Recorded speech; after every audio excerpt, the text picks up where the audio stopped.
Technical case එකක් නෙමෙයි. මොකද අපි මිනිස්සු බලනවානේ අපිට අවස්ථාවක් තියෙනවා තමයි මේක වතුර හින්දලා කරනවා. හැබැයි එහෙම අවස්ථාවක් ඇවිල්ලා නැහැ මේක කරන්න. හරි ඒක මේ ඒ දැන් අපි ඇනලයිස් කරන අපි දැන් හිතනවා නැත්නම් සීසන් එක ඉවරනකොට වතුර මොකද ස්ලෝ ඩවුන් වෙයි කියලා මේ කරාලේ. එතකොට අපිට පුළුවන් ඒක රිපෙයාර් කරගන්න. ඇත්තටම මම හිතුවේ දැන් මේ සැරේත් බැරුණොත් එහෙම ලබන අවුරුද්ද වතුර අඩු වෙන්නේ. ඒක අපි මේක ඒක හින්දලා කරන්න ඕන වැඩක් නෙමෙයි. අනිත් මට තියෙන අනිත් ගිලෝ තමයි දැන් මම මේක කලිනුත් මෙයාට කිව්වා. එතෙන් යන්න බෑ කාටවත්. දැන් පළවෙනි නිලන් කේස් එකකුත් ආවනේ. මිනිස්සු එතෙන් යන්නේ ඇයි කියන ප්‍රශ්නේ තියෙන්නේ. මට මේක නෙවෙයි ප්‍රශ්නේ තියෙන්නේ. කොහොමද ගියේ? අරකයි ප්‍රශ්නේ තියෙන්නේ. කොහොමද ගියේ? අවශ්‍ය නැහැනේ. අධ්‍යාත්මික කලාපයක් එහෙම යන්න අවශ්‍ය නැහැ එතෙන්නේ.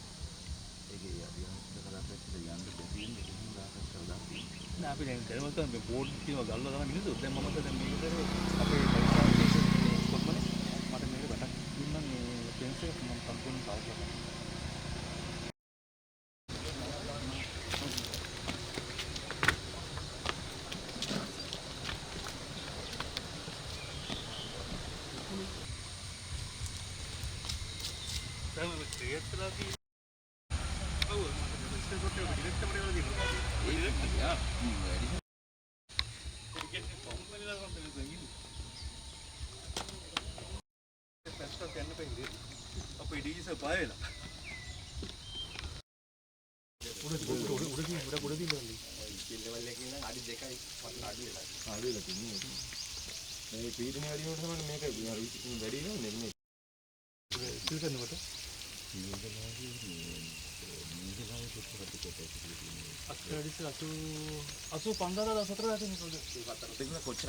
අද අඩි දෙකක් අඩු આવොත් ස්පිල් කරනවා. ඔව් ඒක නේ. මේ තියෙන ෆුල් කැපැසිටි එක වගේ ලැබේ තියෙනවා මේ වෙලාවේ. තියෙනවා අපේ පොඩයි අඩු. සර් මේක රිසර්ච් එකක් මත අපි දැන් මේ සෙරි තමයි මේ මට්ටමේ කියකට ග්‍රීන් කලර් එකකට උතර මට්ටම. නැත්නම් මේකට ඩ්‍රෝ ඩවුන් වෙනවා මේක නේ. මේක වර්ස් වෙනවා නම් දැන් වර්ස් කවුට් ලොක් කරනවා. දෙපැත්තෙන් බලන්න නැත්නම් ඒක කරන්න මොකක්ද ඕන කෙනෙක් කරන්න පුළුවන්ද? එක්ස්පර්ට් ටීම් එකක් ඉන්නවා. ඒක මම අර උයන් පොළ ගන්නද ඒක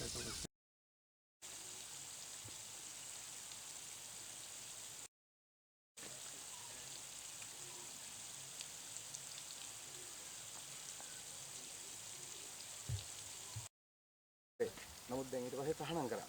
ඊට පස්සේ දැන් ආපහු වෙයි යනවා. අපි දැන් වෙවේ යනවා කියන්නේ හොරෙන් අර පැත්තෙන් හොරෙන් දානවා. අපිට කියන්නේ වනජීවීන් පර්මිෂන් ගත්ත කියලා කියන්නේ. ඒ වනජීවීන් පර්මිෂන් ගත්ත කියන දන්න උත් යාළුවා. සුවන්නේ කියලා හිතුවා. ඒකට මෙතන පොඩි අපි ආයතන බෝට් දානවා. සායිඩ් බෝට් ඉස්සලා තිබුණා ඒක කැන්සල් කරා මේ. දැන් දුවනවා ඉලහන්. ඔව් දැන් දුවනවා. දැන් දුවන්නේ අනවසරේ වනජීවීක හරහා තමයි ඒක ප්‍රහාණය කරන්නේ. ඒක වනජීවීන් කරනවාද බෝට්ටු වැවේ කියන්නේ ලොරියක බෝට් වරන් එද්දි වනජීවීක ගන්නවනේ සර් මේක ඉන්නේ වැවේ දුවන්නේ කියන එක. මේක ඒකට වැවේට බෝට්ටු දැම්මේ තහනම්. ඒතර වැවේ ස්පීල් මට්ටමට වතුර අල්ලනකොට වැවේ ඉස්මතට ඉතින්වත් මීටර 100ක් අපිට මහ මේ කියන්නේ මහවැලියට අයිති. ඒ 100 තුලත් වතුර තියෙනකොට අනිත් පස්සේ ඒක අර පරිසර ලස්සන ගස් අස්සෙන් යන්නේ. බෝට්ටු දාන්නේ ගස් අස්සෙන්. ඒකල ආයෙ දානවා දඹුලේ උඩට යනවා. අපි මේ ප්‍රේත ගියා මේ විසිට් එකකින් පොඩක් පරීක්ෂා කරා. නමුත් අපි යනකොට බෝට්ටු බාලා හංගගෙන ගිහින් මේ දඹුලු ඒ දිගට ගියා. අපිට දඹුලු ඒ යන්න බෑ මේ බෝට්ටු යන්න බෑ. අපි අද ඉන්නේ කලාවැවේ වැවේ මේ බැම්මේ ලීක් එකක් තියෙනවා කියන තැනට අපි ඇවිල්ලා ඉන්නේ. පහුගිය දවසක සමාජ මාධ්‍යවල තිබුණා මේ ලීක් එක මේ විදිහටම වීඩියෝ කරලා දාලා ලොකු බයක් ඇති කරලා තියෙනවා. කලාවේ වැව් වාන ලීක් කඩාගෙන යන්න නියමිතයි. අවධානයෙන් ඉන්න බලධාරීන් මේ ගැන මුකුත් කරන්නේ නැද්ද කියන මට්ටමේ ප්‍රවෘත්තිය පළ කරලා තිබුණා. ඒ සම්බන්ධයෙන් මේක වගකීමෙන් කරන්න ඕන වැඩක්. මේක භයානක නිවුස් එකක්. ඒ නිසා තමයි මේ සම්බන්ධයෙන් උත්තරයක් දෙන්න අද අපි මේ කලාවැව මහවැලියේ ඉංජිනේරු මහත්මයාත් එක්කම අපි මෙතනට ආවේ මේ සම්බන්ධයෙන් උත්තරයක් දීලා යන්න. ඒ මේ සමාජ මාධ්‍ය වල තිබ්බ තරම් බරපතල තත්ත්වයක් නැද්ද? ඔතන මෙහිමයි මහවැලියෙන් නඩත්තු කරන ප්‍රධාන ජලාශ 13ක් තියෙනවා. ඒ වැව් බැමි හැම එකක්ම වේලි හැම එකක් සඳහාම ප්‍රධාන ඉංජිනේරුවෙක් ඇතුළු කණ්ඩායමක් ඉන්නවා. මේ ප්‍රධාන ජලාශවල වේලි ආරක්ෂණ වෙනම අංශයක් මහවැලි තිබෙනවා. එහි අධ්‍යක්ෂවරයෙක් ඉන්නවා. මේ ඉංජිනේරු කණ්ඩායම කියන්නේ දැනුම තියෙන අත්දැකීම තියෙන තාක්ෂණය තියෙන ජ්‍යෙෂ්ඨතම ඉංජිනේරු කණ්ඩායමක්. ඔවුන් ඒ සඳහාම තමයි පත් කළ තියෙන්නේ. ඒ නිසා තාක්ෂණික වශයෙන් කිසිදු බයක් නැහැ. ඒ සඳහා එක්ස්පර්ට් කණ්ඩායමක් ඉන්නවා මේ අපේ ජාතික සම්පතක් වෙච්ච මේ වේලි ටික බලා ගන්න. ඔවුන් තාක්ෂණික වශයෙන් දැනුම් වශයෙන් උන්ට හොඳ දැනුමක් තිබෙනවා මේ සම්බන්ධයෙන්. දැන් මේ කාරණේ සම්බන්ධයෙන් ගත්තාම අපි දන්නවා මේ කලාවව ආසන්නයේ කට්ටිය දන්නවා මේ ලීක් එක කොච්චර කල්ද කියලා. මේක අවුරුදු 40ක් විතර තියෙන එකක් කියලා කියන්නේ. ඒකෙදි කිසිදු අවදානමක් නැහැ. මේ බැම්ම කැඩී යාමේ හෝ මේ බරපතල තත්වයකට පත්වීමේ කිසිදු අවදානමක් නැහැ. නමුත් මේ වේලි ආරක්ෂණ සම්බන්ධයෙන් ඉන්න ඉංජිනේරු මහත්වරුන් ඉංජිනේරු කණ්ඩායම මේක හැම වෙලාවෙම අවධානයෙන් යොමු වෙනවා. මේ තත්ත්වය වැඩි වෙනවද කියලා බලන ඔවුන්ගේ තාක්ෂණික ක්‍රමවේදයන් තියෙනවා. ඒ තාක්ෂණික ක්‍රමවේදයන් ඔස්සේ මේක නිරන්තරයෙන් අවධානය යොමු කරමින් පරීක්ෂාට ලක් කරමින් තමයි තිබෙන්නේ. අතන මේ දක්වා අපේ ඉංජිනේරු කණ්ඩායමට පිටින් අපේ ඉංජිනේරු කණ්ඩායමේ ඉල්ලීම මත අපේ ඉංජිනේරු කණ්ඩායමේ මෙහෙයීම මත වෙනත් විද්වත් ඉංජිනේරු මේටත් වැඩි දැනුමක් දෙකින් තියෙන කණ්ඩායම් දෙකක් මේක පරීක්ෂා කරලා තියෙනවා. මොරටු විශ්වවිද්‍යාලයේ ඉංජිනේරු කණ්ඩායම සහ පෙරදැන විශ්වවිද්‍යාලයේ ඉංජිනේරු කණ්ඩායමක්. ඔවුන්ගේ අදහස් තියෙන්නේ මේක අවදානමක් නැහැ. කිසිදු අවදානමක් නැහැ. නමුත් මේ ලීක් එක ප්‍රතිසංස්කරණය කරනවා නම් හොඳයි කියන එක. ඒ නිසා අතරම අපි කටයුතු කරලා තියෙනවා මේ සම්බන්ධයෙන් ටෙන්ඩර් එකක් ප්‍රදානය කරන්න. ඒ ටෙන්ඩර් එකෙන් පස්සේ මේකට ගැළපෙන කොන්ට්‍රැක්ටර් කෙනෙක් තෝරගෙන මේ ලීක් එක වැහිම සඳහා තාක්ෂණය දන්න කණ්ඩායම පත් කරන්න තියෙනවා. ඒක ඒ සඳහා සීලු කටයුතු සූදානම් කරලා තියෙනවා. ඒ සඳහා ඉංජිනේරුමේ ඇස්තමෙන්තුව රුපියල් මිලියන 45යි. ඒකට අදාළ පුවත්පත් දැන්වීම කොන්ත්‍රාත්කරුවෙක් තෝරා ගැනීම සඳහා පුවත්පත් දැන්වීම තව සති කිහිපයකින් පළ වෙයි. ඒ සඳහා අදාළ කටයුතු කරමින් තමයි තියෙන්නේ. ඇත්තටම මේකේ අවදානමක් තියෙනවා නම් මේ වෙලාවේ තමයි අවදානම තියෙන්න ඕනේ. මේ වෙලාවේ කලාවැවේ වාන් දැමීමට වාන් මට්ටමට අඩි 2යි වතුර අඩු. ඒ කියන්නේ මේ වෙලාවේ කලාවැවේ හොඳම වතුර මට්ටමක් තිබෙනවා. මේ වෙලාවේ තමයි අවදානමක් වෙනවනම් වෙන්න තියෙන්නේ. ඒ නිසා මේ තමයි උපරිම ලීක් එක. අපේ ඉංජිනේරු කණ්ඩායම මේක අවධානයෙන් ඉන්නවා. මෙහි දැනට කිසිදු අවදානමක් නැහැ. කැඩී යාමේ හෝ වෙනත් අනතුරක් සිදුවීමේ කිසිදු අවදානමක් නැහැ. මේක ඉදිරියේදී ජලකන්නේන් පස්සේ තව මාස කිහිපෙන් පස්සේ වතුර මට්ටම අඩු වුණාට පස්සේ ප්‍රතිසංස්කරණය කරන්න තමයි කටයුතු කරන්නේ. ඇත්තට මේ ප්‍රවෘත්තිය පළවීම පිටිපස්ස අපිට ලොකු සැකයක් තියෙනවා. ඒ කියන්නේ මේ කලාවැව අවට ජනතාව දන්නවා මේ ලීක් එක කොච්චර කල්ද කියලා. අවුරුදු 40ක්. පහුගිය කාලේ මේ කලාවැවත් කලාවැවේ වතුරත් කලාවැව ආශ්‍රිත පද්ධතියත් ඒවා දේශපාලන උවමනාකම් මත තමයි පාවිච්චි වුනේ. තාම ඒ කට්ටියට මේ ඒ දේශපාලන හයිය අත්තර ගන්න බැරුවද තියෙන්නේ. තාම කලාවැව ඒ කට්ටියට ඕන විදිහට පාවිච්චි කරන්නේ. දැන් ඒකට ඉඩ කඩ නැහැ. අපි කලාවැවත් මේ වතුරත් මේ ආශ්‍රිත පද්ධතියත් මේවා ජාතික සම්පත් ඒවා තනි පුද්ගලයන්ට වාණිජ්‍ය වශයෙන් පාවිච්චි කරන්න අපි ඉඩ දෙන්නේ නැහැ. ඒවට උරණ වෙච්ච කණ්ඩායම් මේ වෙලාවේ පොඩ්ඩක් කිපිලා ඉන්නේ. අපි හිතනවා එහෙම තැනකින් තමයි මේ නිවුස් එක එළියට ආවේ කියලා. මේක මේ වීඩියෝ කරලා එළියට ආවේ කියලා. ඔවුන් දන්නවා මේක ඇත්ත කතාව මොකක්ද කියලා. මේ වෙලාවේ මේ වගකීම් විරහිතව මේ නිවුස් එක එළියට ආවේ තනින් කියලා අපි දන්නවා. මේ සමාජ මාධ්‍යයට ආවේ කියලා අපි දන්නවා. ඒ නිසා අපි මේ සම්බන්ධයෙන් හොයලා බලන්න තව දුරටත් දේශපාලනිකව මේ ජාතික සම්පත් තනි පුද්ගලයන්ට තමන්ගේ ඌමනාව මත සල්ලි හොයාගන්න වාණිජ්‍ය වශයෙන් පාවිච්චි කරන්න ඉඩ දෙන්නේ නැහැ. ඒක දෙන්නෙම නැහැ තමයි.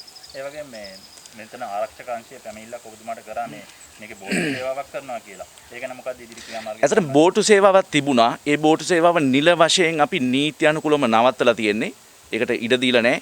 ඒක විධිමත් විදිහට තමයි ආරම්භ කරන්න ඕනේ. කලාවැවත් මේ පද්ධතියත් සංචාරක කර්මාන්තය සඳහා විවෘත කරන්න ඕනේ. නමුත් ඒක විධිමත් ක්‍රමවේදයක් තිබෙනවා. ඇත්තට මහවැලි අධිකාරිය විදිහට අපි අධ්‍යයනය කරමින් ඉන්නවා.